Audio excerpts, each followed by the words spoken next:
हरे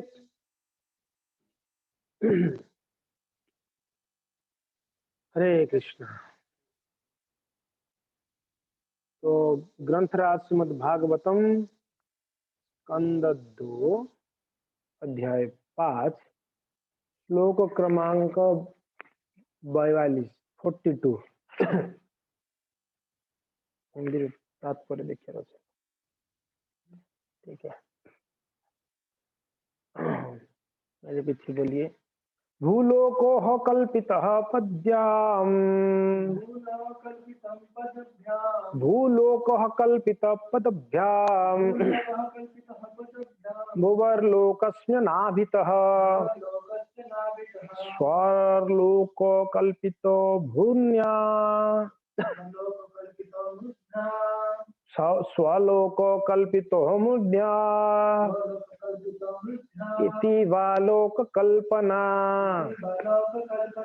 भूलोकः कल्पितः पदभ्याम् भुवर्लोकेऽस्मनाभितः स्वलोकः कल्पितो मूढ्या इति वा लोक कल्पना। भूलोकः कल्पितः पदभ्याम् भुवर्लोकस्य नाभितः स्वलोकः कल्पितः मूढ्या इति वा लोक कल्पना।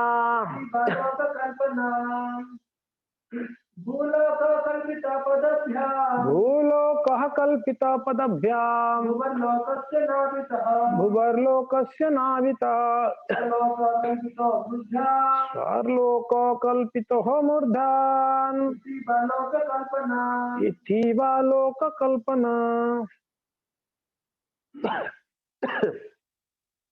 भुवर्लोकः कल्पितः पद्भ्याम् भूर्लोको कल्पितः पदभ्याम् भुवर्लोकस्य नाभितः भुवर्लोकस्य नाभितः स्वर्लोक कल्पितो मूर्धना स्वर्लोक कल्पितो मूर्धना इति वा लोक कल्पना।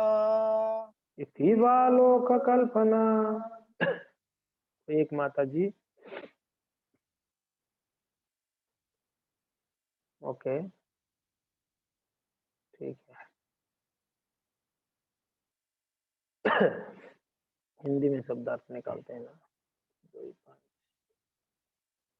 बढ़िया।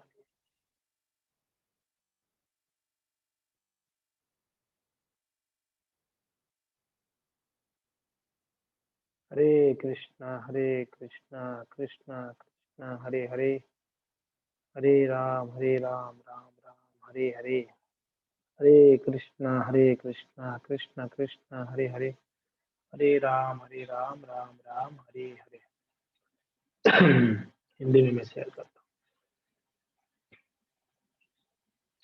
शब्दार्थ इस प्रकार से है। भूलोकः पाताल से लेकर धरालोक तक के समग्र लोक, कल्पितः कल्पना पर आधारित, पदभ्याम् पांवों पर स्थित, भुवर्लोकः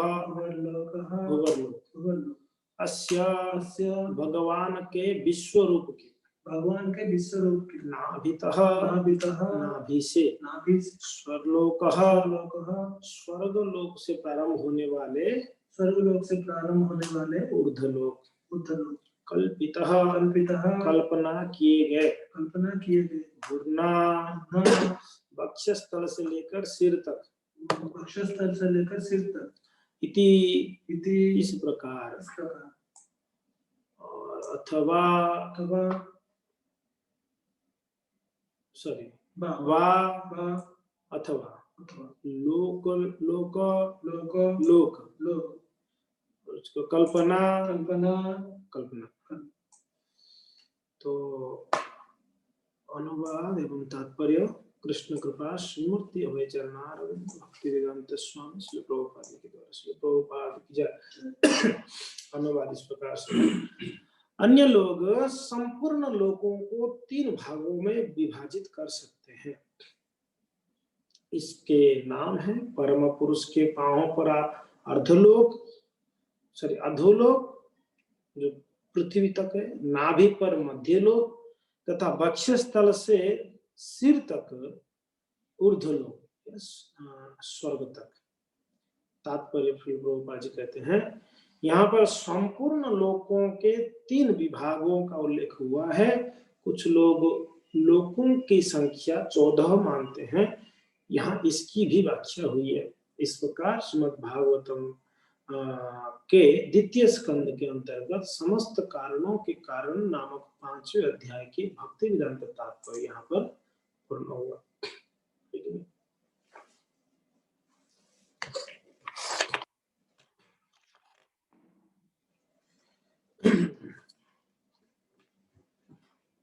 नारायणं नमस्कृत्यं नरं चैव नरोत्तमं देवीं सरस्वतीं व्यासं ततो जयमुदीरयेत्। नष्टप्रायेषु भद्रेषु नित्यं भागवत सेवया भगवती उत्तम श्लोके भक्ति भवति नैष्ठकी। हरे कृष्ण। तो यहाँ पर ऐसे श्लोक प्रभुपाद जी ने एक लाइन में तात्पर्य को लिख दिए हैं। तो श्लोक के अनुसार कहा जाता है, ब्रह्मा जी कहते हैं कि 3 ये जो भौतिक संसार है, संपूर्ण लोक या 14 लोकों को 3 भाग में विभक्त किया गया है। एक अधोलोक यानी नीचे की लोक, दूसरा है मध्य लोक और तीसरा है ऊपर की लोक। ये जो भूलोक है ये मध्य लोक है, और भूलोक के जो ऊपर के लोक है वो सब जो है ऊर्ध्वलोक कहा जाता है। और जो निम्न लोक है, अतल, सुतल, तरातल, पाताल, रसातल, ये जो 7 नीचे के लोग हैं वो अधोलोक कहा गया है। वो अधोलोक है, नीचे के लोग।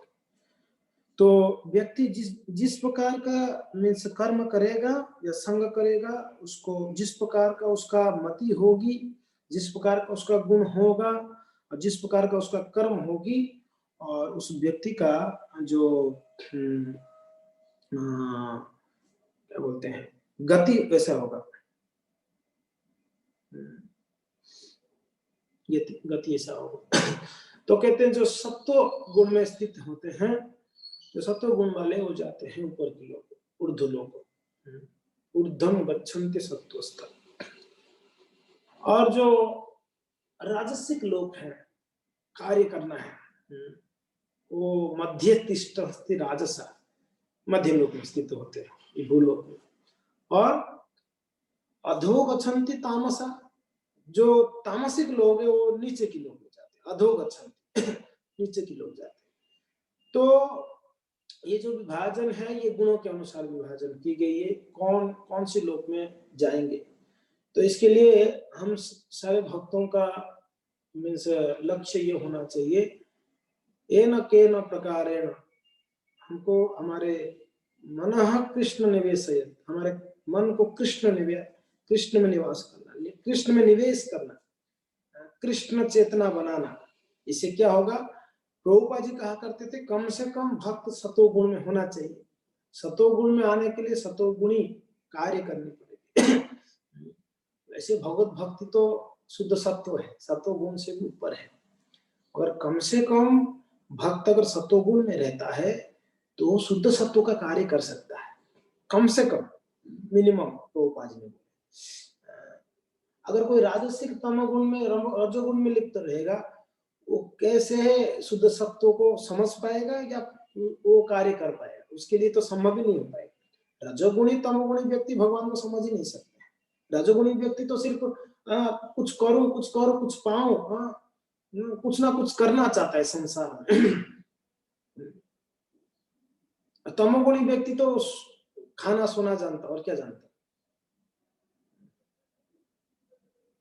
मगर श्रील प्रभुपाद महाराज जी इतने मीन्स कहते हैं ना भूतो ना भविष्यत, श्रील प्रभुपाद जी ऐसे आचार्य हुए, हर एक प्रकार के लोगों को हर एक प्रकार के कार्य में नियुक्त कर दिए।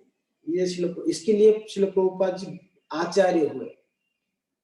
कहते ना युगाचार्य, कलयुग के आचार्य कोई है तो श्रील प्रभुपाद महाराज। क्यों? आचार्य क्या करते हैं, स्थान काल व्यक्ति के अनुसार, उनको गुणों के अनुसार उनको उस कार्य में लगा देते।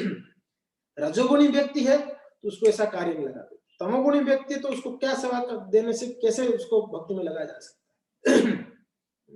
हमने लास्ट टाइम बताए थे, भक्ति सिद्धांत सरस्वती ठाकुर ने वो बीड़ी चाहिए मंदिर बनाने के लिए वर्कर लोगों को, तो बीड़ी लाने के लिए कहीं दूर जाना पड़ता। भक्त सिंह महाराज जी बोले मैं बीड़ी बना के देती, वो बीड़ी बना के देते थे, वो बीड़ी वहीं पर बनाते थे, वो बीड़ी पीते थे और काम करते थे। अल्लाहनाथ का गौड़ी मठ बनाया। श्रील प्रभुपाद महाराज जी दारू पीने वाले को भी दारू का अरेंजमेंट किए, रथ बनाओ।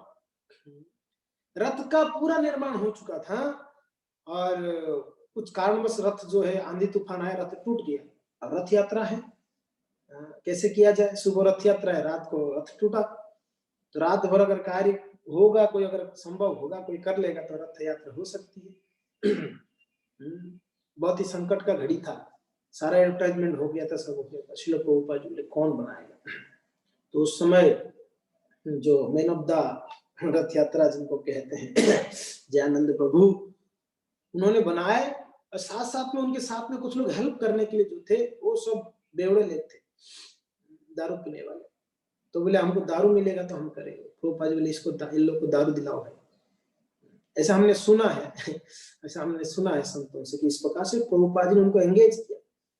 कैसे ना कैसे श्रील प्रभुपाद जी ने, यही तो एक शुद्ध भक्त का कहते हैं ना मूवमेंट होता है, शुद्ध भक्त का लक्ष्य होता है कि कैसे ना कैसे जीवों को भगवान की सेवा में लगा देना। तो इसे श्रील प्रभुपाद जी ने कार्य सिद्ध किया। तो यहाँ पर जो 3 भाग में विभक्त किया गया, 14 लोक को 3 विभाजन किया है। और उसमें मध्य भाग में एक ही लोक है। 14 लोक में ऊर्ध्व लोक में कौन जाता है? 6 लोक जाता है, ऊपर की 6 लोक ऊर्ध्व लोक में जाता है, और अध नीचे के लोक में 7 लोक जाता है। मध्य भूलोक है। आप सोच सकते हैं भूलोक कितना महत्वपूर्ण है। हमने सुना है कि किसी को अगर गोलोक वृंदावन में जानी है तो उसको फ्लाइट पकड़ने के लिए भूलोक में आना पड़ेगा, और कहीं से फ्लाइट नहीं मिलता है। यानी उसको जाना है तो ये लोक का सहारा लेना पड़ेगा। प्लेटफॉर्म होता है ना, आपको अगर बॉम्बे जानी है ट्रेन पकड़नी, आपको प्लेटफॉर्म में जाना पड़ेगा। घर के सामने थोड़ी ना ट्रेन आएगी, आपको प्लेटफॉर्म में जाके ट्रेन पकड़नी। आपको फ्लाइट पकड़नी तो आपको एयरपोर्ट जाके पकड़नी होगी। वैसे कहते हैं जिसको भगवत धाम जाना है तो उसको भूलोक में आके फ्लाइट पकड़नी। कोई उदाहरण है क्या? बोला हाँ जी बिल्कुल है। स्वर्गलोक में देवता लोग दानवों के साथ राक्षसों के साथ युद्ध कर रहे थे, बड़ा भयावह युद्ध था। देवता लोगों को लगा अभी हम हारने वाले हैं, बहुत भयंकर युद्ध था। तो देवता लोग बोले अभी क्या किया जाए, हम तो हारने वाले हैं। राक्षस लोग हावी हुए थे। तो भूलोक में एक राजा उस समय शासन कर रहे थे, खटवांग महाराज। तो देवता लोग देवराज इंद्र खटवांग महाराज जी का शरण में आए, रिक्वेस्ट किए कि महाराज आप हमको हेल्प करो। और खटवांग महाराज जी चक्रवर्ती सम्राट थे, पूरा विश्व का अकेले सम्राट। चक्रवर्ती है ना, पूरा विश्व पूरा चक्र अकेले सम्राट थे, उनको चक्रवर्ती सम्राट कहते हैं। पूरा विश्व को अकेले ही मैनेज करते। हम आजकल का घर में सिर्फ पत्नी बच्चों को मैनेज करने में दिमाग खराब हो जाती है, हो नहीं पाती है। उस समय चक्रवर्ती सम्राट पूरा विश्व को मैनेज करने वाला। आप सोच सकते हैं कितने मीन्स क्वालिफाइड लोग होंगे उस समय, कोई साधारण नहीं थे उस समय। अम्बरीश महाराज जी चक्रवर्ती सम्राट हुए, परीक्षित महाराज जी चक्रवर्ती सम्राट हुए, युधिष्ठिर महाराज जी, ये सब महान महान राजा लोग हुए। तो ये चक्रवर्ती सम्राट खटवांग महाराज जी के हेल्प लिए। खटवांग महाराज जी चलो देखिए ये भक्त का स्वभाव होता है, चलो कुछ काम में मैं आ रहा हूं इन लोग का। देवता लोग बुलाए, ऐसे नहीं बोले कि मैं क्यों मैं आऊं, मेरा देवलोक में क्या काम है, मैं तो पृथ्वी का सम्राट हूं, पृथ्वी का परिचालना करूंगा। ना, देव लोग जब उनको हेल्प मांगे तो भक्त क्या होते हैं, हर कार्य में क्या करते, रेडी हो जाते हैं। तो देवराज इंद्र का रिक्वेस्ट में गए और राक्षसों के विपक्ष में युद्ध किए और राक्षसों को हरा दिए। बहुत समय तक युद्ध हुआ था, हरा दिए। जो हारने वाले हैं, देवता लोग हारने वाले थे और भूमंडल का एक राजा जाके जिता दिया देवता लोग। आप सोचो कितना शक्तिशाली होंगे। वैसे कहा जाता है देवता लोग जो होते हैं ये भूमंडल की लोगों से बुद्धिमान भी होते हैं, शक्तिमान भी होते हैं, ऐश्वर्यवान भी होते हैं, सब में वो लोग आगे आगे हैं। फिर भी एक समय ऐसा था जिस समय देवता लोग पृथ्वी के राजाओं का हेल्प लेते थे। यानी कितने पराक्रमी राजा हुआ रहेंगे उस समय के बाद।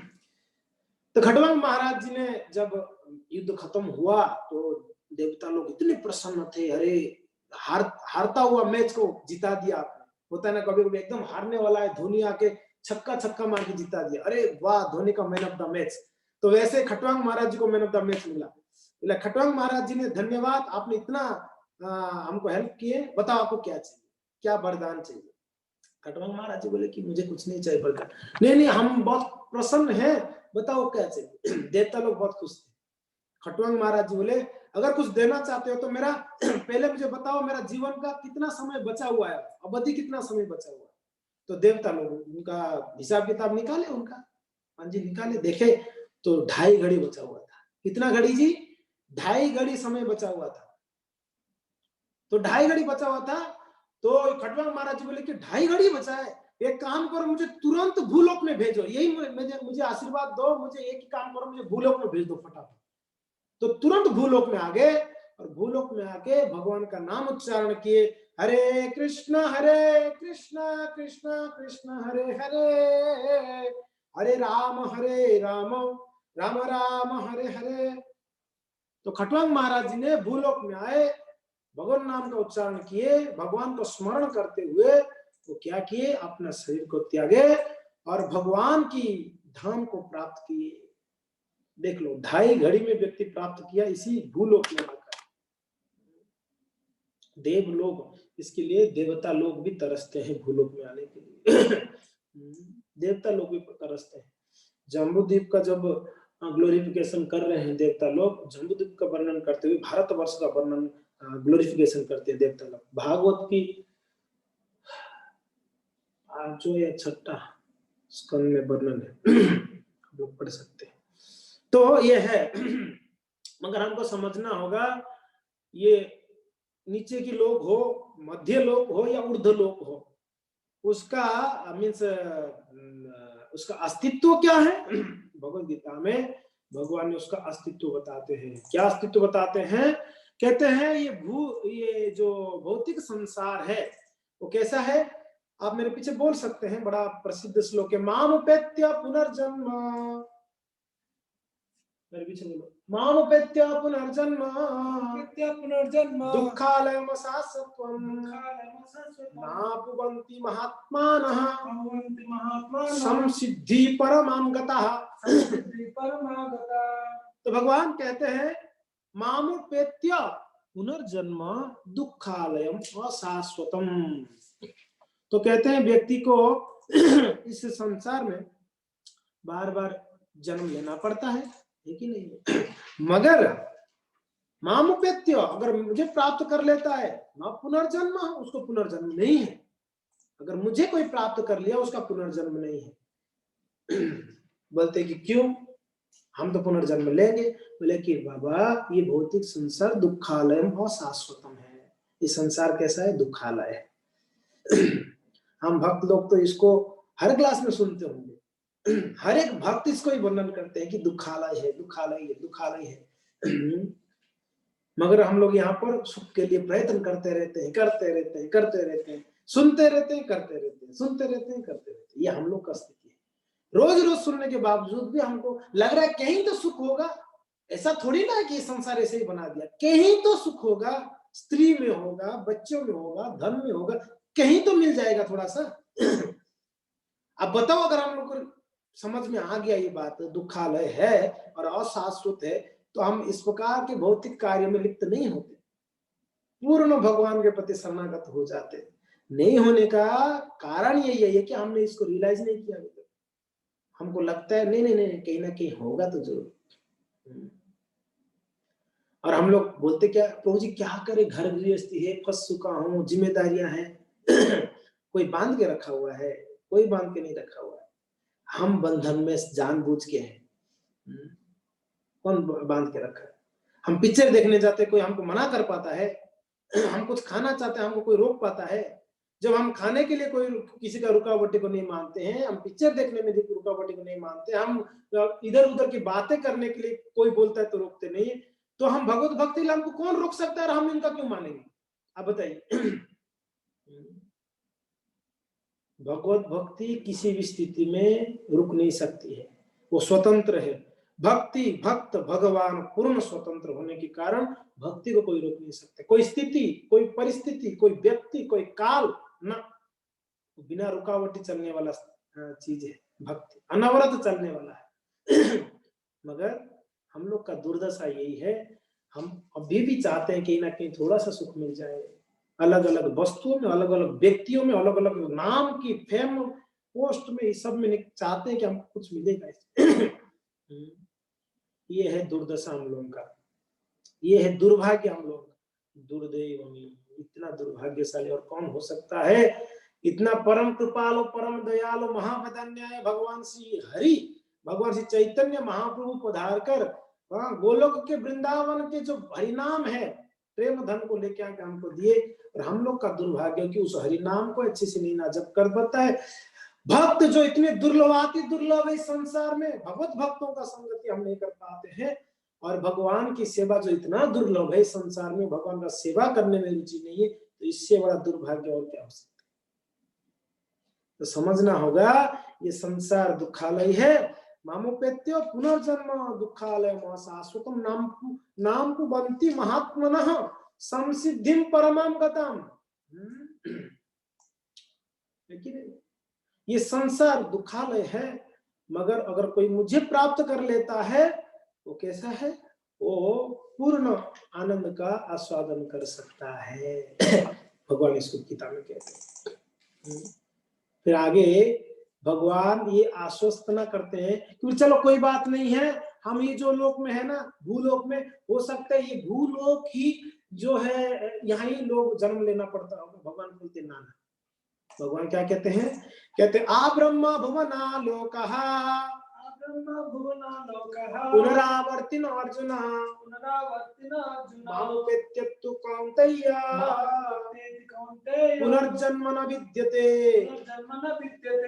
अर्जुन, आ ब्रह्म भुवना लोको, नीचे के लोक से लेके ब्रह्मलोक तक, आ ब्रह्म भुवना लोको, इस पूरा लोकों में पुनरावर्तिनो अर्जुनो, बार बार आना पड़ेगा। अधोलोक से नीचे के लोग, नीचे लोक से अधो के लोग। क्षीण पुण्य मृत्यु लोक विसंति। भगवान क्या कहते हैं? जैसे व्यक्ति ऊपर के लोक में है, मान लो भूल स्वर्ग लोक में है या महर लोक में है ना, जन लोक में है, मगर उसका जैसे क्षीण पुण्य, अगर पुण्य खत्म हो गया, क्योंकि ना पुण्य करने से ऊपर के लोक में गया हुआ है, पुण्य खत्म होते क्षीण पुण्य मर्त्य लोक विसंति, वापस नीचे आ जाएगा। फटाक से। आपने सांप सीढ़ी खेला है कभी? हम लोग ने बचपन में खेलते थे सांप सीढ़ी। आपने उसमें लूडो डालते हैं, 6 आया तो ऊपर 6 आगे बढ़ते हैं, और अगर भाग्य अच्छा है तो अगर सीढ़ी आ गया तो सीधा सीढ़ी चढ़ के ऊपर चला गया। मगर दुर्भाग्य होगा अगर सांप के मुख में आ गए तो सीधा नीचे। यही स्थिति है 14 लोक में, और कुछ अलग नहीं है। ये 14 लोक का स्थिति को देखकर सांप सीढ़ी का गेम बनाया हुआ है। कैसे अगर भाग्यशाली होगा, थोड़ा पुण्य किया तो सीढ़ी चढ़ के ऊपर चले जाओगे, कभी दुर्भाग्य पाप हुआ, पुण्य खत्म हो गया, सांप के मुख में आके नीचे आ जाओ। क्षीण पुण्य मरते लोगों की स्थिति, स्थिति।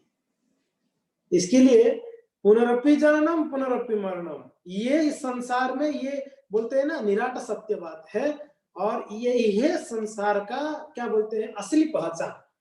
संसार को पहचानना चाहते हो, यही पहचान है। यहाँ पर कोई व्यक्ति जीने वाला नहीं है, कोई व्यक्ति परमानेंट रहने वाला नहीं है। सबको मृत्यु को प्राप्त होनी, मृत्यु को प्राप्त के बाद वापस जन्म लेने। और ये पक्का बात है, ये पक्का बात है, भगवान इस बात को कहते हैं। इसके लिए भक्तों को, व्यक्ति को बुद्धिमान होना चाहिए। बुद्धिमान व्यक्ति क्या करता है, इस प्रकार की संसारी सुख में वो लिप्त नहीं होता है।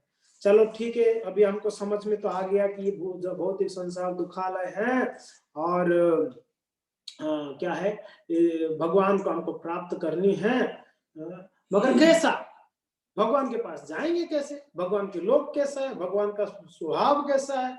भगवद गीता में भगवान ने कहते हैं, यान्ति देव व्रता देवा पितृयान्ति पितृव्रता भूतानि जानति भूतेज्या यान्ति मध्याजिमापि माम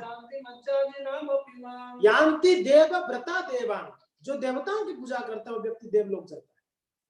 अच्छा, फिर पितृयान्ति पृथ्वीवता, जो पितरों का पूजा करता है पितृलोक जाता है। सारे राजस्थान के लोग पितृलोक चले जाएंगे, क्यों? राजस्थान लोगों का एक ट्रेंड बना हुआ है, घर घर में पितृलोगों को बिठाकर पूजा पूछते हैं। वो हमने गए थे वहां पर कविता में, उनकी बाजू में एक बिठा, बोला ये कौन सा मंदिर है? बोला मंदिर नहीं, हमारे पूर्वजों का बिठाया, पूर्वजों को बिठाया। देख लो तमाशा, पूर्वजों को बिठा रखा है। क्यों भाई उनको बिठा रखे, उनको छोड़ो जाने तो, क्यों बिठा रखते पता नहीं चलता है क्या की। अब बोलते हैं कि आते हैं पूर्वज लोग आते हैं, अब बिठा रखोगे तो आएंगे किसी ना किसी के शरीर में खाने पीने के लिए, बिठाई क्यों रखना है? जाने तो उनको, अपनी स्थिति के अनुसार जाएंगे। उनको अगर आगे बढ़ाना चाहते हैं उनके लिए भाई श्राद्ध करो, उनके लिए उनका पिंडदान कर लो, वैष्णव को भोजन कराओ, भगवत भक्ति करो तो पूर्वजों का उद्धार हो जाए। चौंका देने वाली बात है, आश्चर्य वाली बात है। भगवान नरसिंहदेव प्रसन्न होकर प्रहलाद जी को कहते हैं, प्रहलाद कुछ मांग लो, मैं बहुत प्रसन्न हूं आपकी भक्ति में। प्रहलाद जी का भक्ति से भगवान बहुत प्रसन्न थे। भगवान को प्रसन्न करने का एक ही विधि है, भगवान का भजन। भजन जितना होगी, प्रेम पूर्वक भजन, भगवान उतना प्रसन्न होते। प्रहलाद जी महाराज जी टस से मस नहीं हुए थे, हर एक परिस्थिति में भगवान नाम जप करते। हरे कृष्णा कृष्णा कृष्णा हरे हरे, हरे राम राम राम हरे हरे। कितना प्रयत्न के बाद भी उनके पिताजी का, प्रहलाद जी अपना नाम जप ना भूले, ना भगवान का स्मरण करना भूले।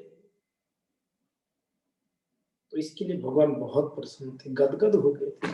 अगर प्रसन्न नहीं होते, क्यों रक्षा करने के लिए पधारे? भगवान एक विचित्र रूप लेके आए, ना भूत ना भविष्य।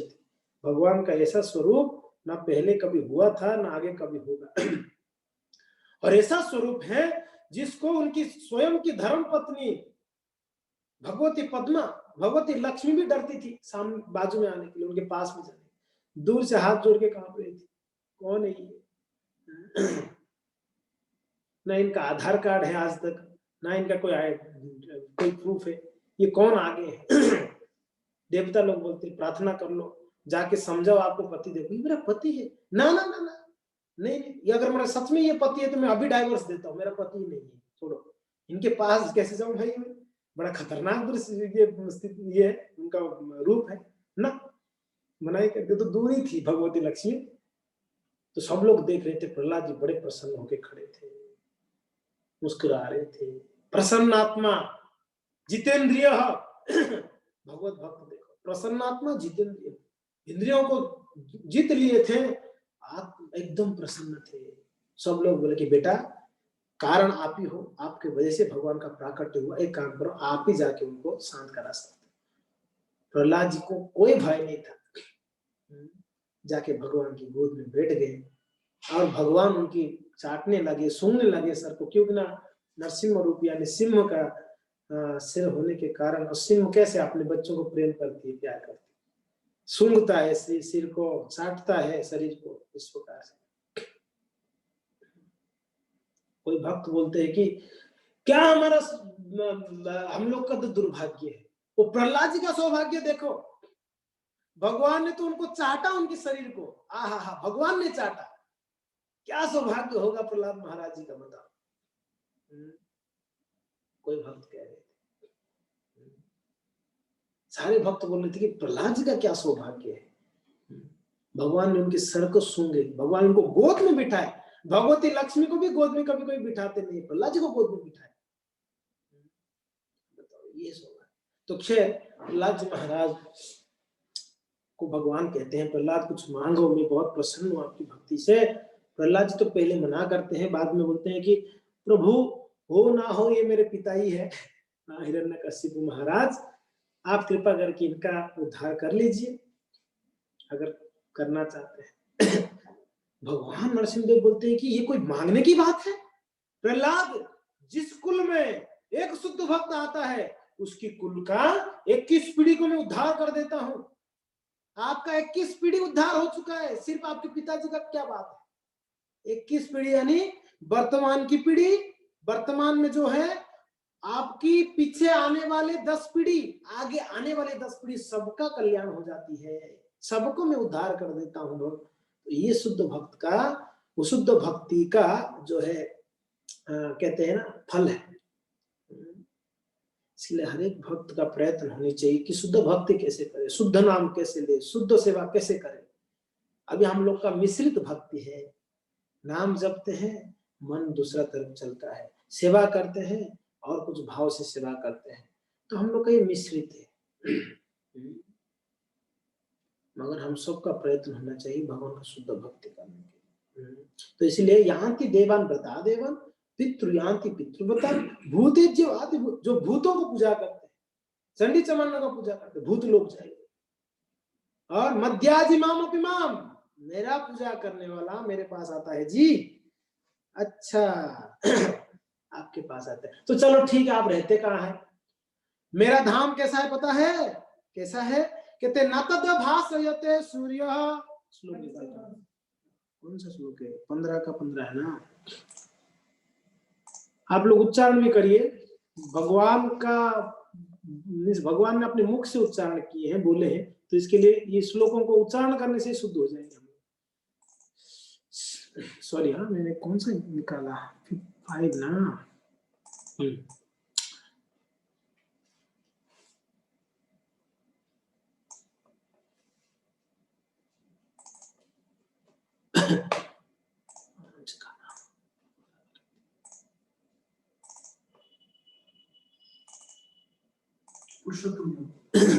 श्लोक कौन सा है,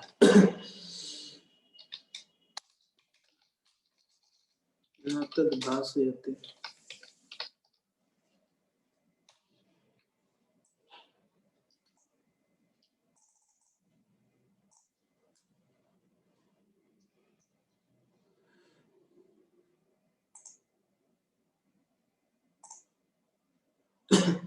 कौन लिखता है, ओके मेरे पीछे दोहराइए। न तद भासयते सूर्य न शशांक न पावक यद् गत्वा न निवर्तन्ते तद्धाम परमं मम। ये मेरा एड्रेस प्रूफ है जी, आप इस जगह पे आ सकते हैं। क्या एड्रेस प्रूफ है आपका, मेरा एड्रेस प्रूफ यह है, ना तद भासयते सूर्य, वहां पर ना सूर्य है ना शशांक है। अच्छा फिर कैसा लोक है, मेरे शरीर से निकला हुआ तेज से तेजवान है, नो पावक, वहां पर शशांक भी नहीं है, सूर्य भी नहीं है, और ना पावक है, ना अग्नि है, अग्नि भी नहीं है। हाँ ऐसा मेरा लोक है। अच्छा आपके लोक में कैसा है, क्या मिलेगा हमको, बोले कि आपके लोक में, मेरे लोक में अगर आओगे तो यद गत्वा ना निवर्तन्ते, आपको वापस जाने का जरूरत नहीं, मेरे लोक में रह जाओगे आप, हमेशा के लिए रह जाओगे, परमानेंट है। अच्छा तब तो बढ़िया है।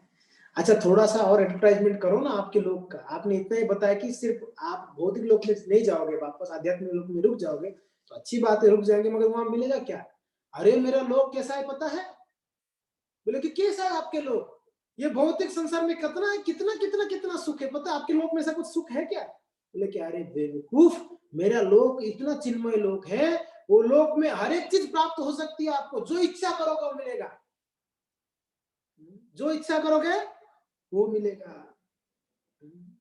चिंतामणि प्रगर सद्मसकल्प वृक्ष लक्ष्यावृतेषु सुरभिपालयन्तम् लक्ष्मी सहस्रशत संभ्रम से व्योमानम गोविंदम आदि पुरुषोत्तम। ये मेरा लोक है जी। चिंतामणि, सारे पत्थर चिंतामणि के पत्थर हैं, और सारे वृक्ष कल्प वृक्ष, और सारे गाय सुरभि गाय, सुरभि गाव हो, ये है। और जहां पर हजारों हजारों लक्ष्मियां क्या करते हैं, मेरे सेवा के लिए तत्पर रहते हैं। और वैसे धाम को अगर आप प्राप्त करोगे तो आपको मेरा सेवा प्राप्त होगी, इतना आनंद मिलेगी, आपको दोबारा जाने की इच्छा ही नहीं होगी, इतना आनंद। गोलोक को नाम नहीं, जो धाम तलेश तस्य, मेरा लोक कैसा है, गोलोक। उनका नाम क्या है, गोलोक नाम, उसका नाम है गोलोक धाम। भक्त लोग को पूछो कहाँ जाओगे, क्या लक्ष्य, बोले गोलोक जाएंगे हम, गोलोक। गोलोक जाओगे तो गोलोक जाने जैसा कार्य भी तो करनी होगी ना। देखो लक्ष्य बहुत बड़ा है, तो कार्य थर्ड क्लास का करते, अरे कार्य भी तो फर्स्ट क्लास में करनी पड़ेगी। जैसा लोक चाहिए वैसा कार्य करना पड़ेगा। यहाँ पर भगवान ने बता दिया, जैसा पूजा करोगे वैसा लोग जाओगे, तो मेरा पूजा करोगे तो मेरे लोग आओगे, तो मेरा पूजा करो, मेरा आराधना करो। आराधना नाम सर्वेशम विष्णु आराधनम परम, सारे आराधनाओं में मेरा आराधना श्रेष्ठ है, मेरा आराधना करो। इसके लिए भगवान ने अपना, और भगवान का स्वभाव कैसा है, भगवान का स्वभाव है, अगर एक बार भगवान की शरण में कोई जाता है, भगवान उसको कभी त्यागते नहीं, ये उनका स्वभाव है। कोई मन से बोल दिया हे भगवान मैं आपका हूं, बस भगवान उसको ये मन से बोला हुआ चीज को पकड़ लेते हैं। ये बोल दिया मेरा है तो ये मेरा ही है, इसको ये मेरा ही है, इसको हर तरीके से मुझे रक्षा करनी है। मन से अगर भी कोई कल्पना की, आप सोचो कोई मन से सिर्फ सोचता है तो भगवान उसको स्वीकार कर लेते हैं। अगर हम करेंगे कार्य, हम प्रयास करेंगे, तो भगवान कितना कितना प्रसन्न होंगे। तो ये संसार में सार बात यही है, वो अर्धलोक हो, ऊर्ध्वलोक हो, मध्यलोक हो, ये सारा टेम्पोररी जगत है। क्या कहा जाए टेम्पोररी की बात, भगवान ने सांस ऐसे ले लेंगे तो सारे भौतिक ब्रह्मांड भगवान के शरीर में समा जाएगी। भगवान ने सांस छोड़े हुए हैं, इसके लिए सारे भौतिक संसार चल विचल प्रचल हो रही है। आप सोच सकते हैं भगवान का पराक्रम, भगवान ने सांस छोड़ा है तो ये संसार चल रही है, अनंत युग तक चलेगा ये। अभी अनंत युग तक एक सीमा है, कहने के तात्पर्य है कि बहुत लंबा समय तक चलेगा। ब्रह्मा जी का एक दिन तक चलेगा, एक कल्प तक चलेगी। एक कल्प में 14 मनु आते हैं जी, 14 मनु रूलिंग होते, 14 मनु। एक मनु में 71 दिव्य युग आता है, 71 टाइम्स सत्य द्वापर त्रेता और कली, ये 71 बार घूमते हैं तो जाके एक जो है क्या होता है, मनु होते हैं, मनु का शासन काल होता है इतना। तो ये सब 14 मनु आते हैं, ब्रह्मा जी का 12 घंटा होता है। आप सोच सकते हैं, कलयुग का आयु 4,32,000 है, द्वापर का आयु 8 लाख है, त्रेता का आयु 13 लाख है, और सतयुग का आयु 18 लाख है। ये सबको मिलाओगे तो उसको दिव्य युग कहा जाता है। ऐसा 71 दिव्य युग, 71 दिव्य युग मिलाकर एक मनवंतर होता है। ऐसा 14 मनु मिलते हैं। ब्रह्मा जी का 12 घंटा दिन का होता है, फिर ब्रह्मा जी का रात का 12 घंटा होता है, और ब्रह्मा जी का एक दिन के अंत में प्रलय होती है। उस समय सभी लोग प्रलय जल में समा जाते हैं, कोई नहीं बचेगा। और महाप्रलय के टाइम पर ब्रह्मा जी तक सब सारे ब्रह्मांड भगवान के शरीर में समा जाते हैं। भगवान सांस छोड़े तो उनकी हर एक रोमकूप में ब्रह्मांड प्रकट हो गए, और भगवान सांस लेते तो सारे अपने आप समा जाते। आप सोचिए क्या इस संसार का रचना भगवान ने किया, और कितना अद्भुत है ये संसार का रचना। भगवान का आप शक्ति देख लीजिए, जब विष्णु का इतना शक्ति हो सकता है तो कृष्ण का क्या शक्ति नहीं होगा। मैं विष्णु का बात कर रहा हूं यहां पर, कंफ्यूज मत होइएगा विष्णु कृष्ण में। ना, हमने एक भजन गा रहे थे ना, बड़ा सुंदर भजन गा रहे थे, और कृष्ण का महिमा का वर्णन हुई है वो भजन में। क्या बोल रहे हैं? भक्तिविनोद ठाकुर कहते हैं, तुम्ही सर्व सर्वे सर्वेश्वर ब्रजेंद्र कुमार, आप सर्व सर्वेश्वर है। सर्वे सर्वेश्वर यानी सभी की ईश्वर आप हैं। भौतिक जगत, आध्यात्मिक जगत, सभी का आप ईश्वर है। ब्रजेंद्र कुमार, आप कौन है? ब्रजेंद्र कुमार है, ब्रज के कुमार है, नंद कुमार है, यशोदा कुमार ब्रजेंद्र कुमार है। तुम्हारी इच्छा है विश्व सृजन संहार, आप सिर्फ इच्छा करोगे ना, इस संसार में सृजन हो जाती है और संहार हो जाती है। आप इच्छा करोगे सृजन होना चाहिए। भगवान को बड़ा इष्ट गोष्ठी करके, मैनेजमेंट करके बताना नहीं पड़ता, ये सेवा आप करो, फूल हार आप बनाओ, आप भगवान का श्रृंगार करो, आप झाड़ू करो। मैनेजमेंट कोई नहीं है भगवान का, मैनेजमेंट का पार्ट है ही नहीं भगवान का, मैनेजमेंट का पार्ट ब्रह्मा जी का। भगवान सिर्फ मान लो बैठे बैठे इच्छा कर लेते, सृष्टि होना चाहिए, इच्छा करने से सृष्टि हो जाती है। आप सोच सकते हैं भगवान का पराक्रम, इच्छा करने से। हम लोग सर फोड़ देने से कोई काम होने वाला नहीं। इच्छा तो क्या, इच्छा करते रहो आप, कुछ नहीं होने वाला, संसार होने वाला है। हम बोल बोल के थक जाते, सुनने वाले नहीं है संसार में कोई। भगवान सिर्फ मन में इच्छा कर लिए तो हो जाता है। क्या होता है? ऐसा नहीं कि इच्छा कर दी तो घर पे वॉशिंग मशीन आ गया, ऐसी बात नहीं है। इच्छा करने से सृष्टि ही हो जाती है। पूरा आध्यात्मिक भौतिक सारा सृष्टि कर लेते हैं भगवान इच्छा से। आप सोचो, तुम्हारी इच्छा है सृजन, क्या होता है? विश्व सृजन, सृजन हो जाती है और संहार भी। और भगवान इच्छा करेंगे संहार करना, सिर्फ भगवान चाहेंगे संहार हो जाना चाहिए, बस खत्म खत्म हो गया इच्छा करने से। अब सोच सकते हैं भगवान का पराक्रम। फिर भगवान क्या आगे क्या कहते हैं? तब इच्छा मते ब्रह्मा करे न सृजन, करेगा कौन? सृजन कौन करेगा? भगवान की इच्छा होते ही ब्रह्मा जी तुरंत सृजन करते, ब्रह्मा करेंगे सृजन। आपकी इच्छा होने से ब्रह्मा सृजन करते हैं। एक बार भी ब्रह्मा ये बोलते हैं क्यों करना है प्रभु? काउंटर क्वेश्चन ना, इच्छा किया करना है। हम बोल दो कि बेटा जाओ ना थोड़ा सा दूध ले आओ ना दुकान से, क्यों लाना है? मैं क्यों लाऊं? मैं नहीं जाऊंगा। तुरंत काउंटर क्वेश्चन। आप कुछ भी बोलो काउंटर क्वेश्चन, ऐसे क्यों करो? हमारा दिमाग इतना ना बदमाश है ना, हर एक का काउंटर क्वेश्चन, ऐसे क्यों वैसे क्यों। ब्रह्मा जी कोई क्वेश्चन नहीं, भगवान, और भगवान बोलते भी नहीं ब्रह्मा जी सृष्टि करो ना, बोलने का जरूरत नहीं। भगवान इच्छा कर लिए, सौ इच्छा भी कर लिएगा, ब्रह्मा जी को करना पड़ेगा। तुम्हारी इच्छा है ब्रह्मा करेंगे सृजन, तुम्हारी इच्छा है विष्णु करेंगे पालन। हाँ, यहाँ पर क्लियरली कहा जा रहा है आपकी इच्छा से सृजन करते हैं ब्रह्मा जी, और आपकी इच्छा होने से जो विष्णु है ना वो पालन करते हैं संसार। आपको बोलने का जरूरत नहीं, पालन अपने आप कर लेंगे विष्णु जी। तब इच्छा मते शिव करे न संहार, आपकी इच्छा से ही महादेव जी शिव क्या करते हैं? संहार कर देते हैं। और तब इच्छा मते माया सृजे कारागार, आपकी इच्छा से ये माया क्या करती है? सबको कारागार दंड देती है, जेल में डाल देती है। कारागृह माया का यही काम है।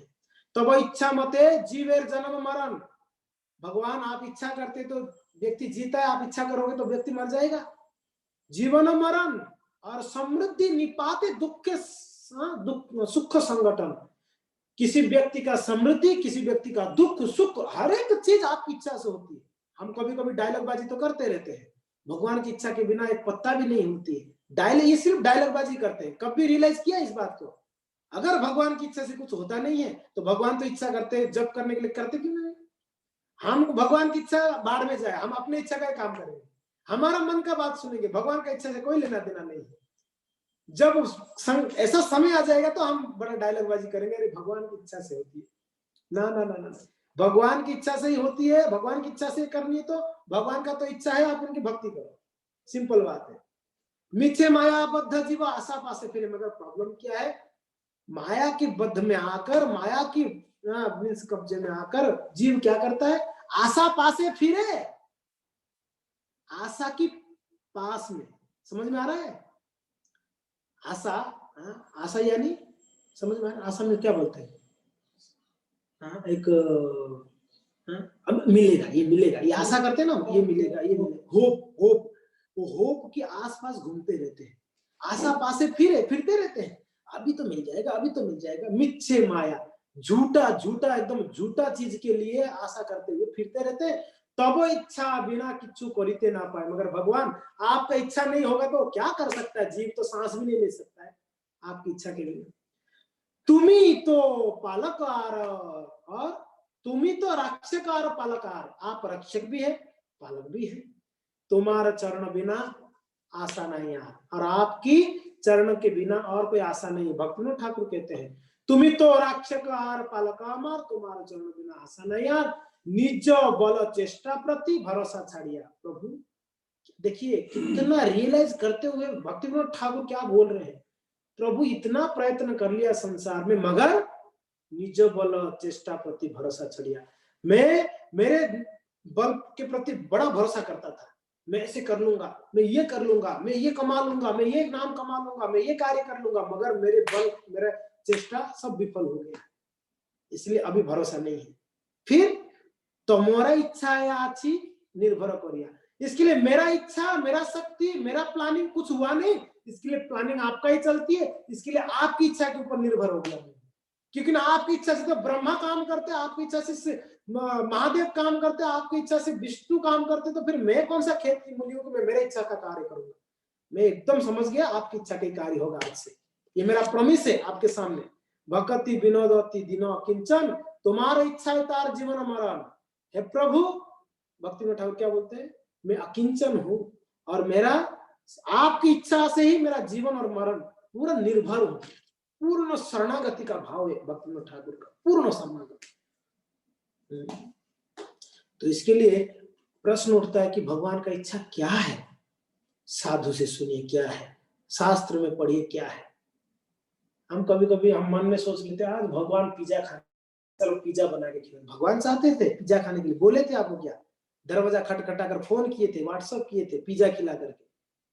वो हमारा इच्छा है, हम डाल देते भगवान के ऊपर। भगवान कभी पिज्जा मांगा है आपको, पानी पूरी मांगा है, बर्गर मांगा, कभी मांगा जी? खाने का इच्छा हमारा है, चलो भी भूखड़ लोग है, चलो भगवान को कम से कम भोग लाके खाना है, वो ठीक है। भगवान का इच्छा क्या है? भगवान गीता में बोल दिया पत्रम पुष्पम फलम तोयम। वहां पर कहाँ पिज्जा बताया गया? बताया कहीं भी पिज्जा लिखा हुआ है वहां पर ना? भगवान ने अपनी इच्छा बता दिया है। अगर ये भी समझ में नहीं आता है, साधुओं से पूछिए, गुरु से पूछिए, भगवान का इच्छा क्या है, भगवान कैसे कपड़ा पहनना चाहते हैं, भगवान क्या खाना चाहते हैं, भगवान कैसे बैठना चाहते हैं, भगवान कैसे सोना चाहते हैं, सब कुछ साधु बता देंगे शास्त्रों से। तो इच्छा भगवान का क्या है वो समझना है, तो साधु गुरु शास्त्र का आधार लेनी है, इनकी शरण लेनी है। हम डायरेक्टली भगवान को तो शरण भी नहीं ले सकते, शरण लेनी है साधु गुरु शास्त्र का, वो हमको बराबर गाइड करेंगे भगवान के पास पहुंचने। तो इसके लिए श्लोक की तात्पर्य यही है कि ये अधोलोक हो, ऊर्ध्वलोक हो या जो मध्य लोक हो, ये सारा टेम्पररी है जी। यहाँ पर जन्म मृत्यु चलता रहेगा। परमानेंट लोक को प्राप्त करनी है, वो लोग भगवत धाम है, और वो लोग को प्राप्त करने के लिए हमको इस संसार में रहते हुए गुरु वैष्णव और शास्त्र के आधार पे उनको शरणागत होकर हम कार्य करें, भगवत प्राप्ति शीघ्रातिशीघ्र हो जाएगी। बहुत लेट नहीं हो, ठीक है ना? हरे कृष्ण। ग्रंथराज श्रीमद् भागवतम की जय, शिला प्रभुपाद की जय, निताय गौर।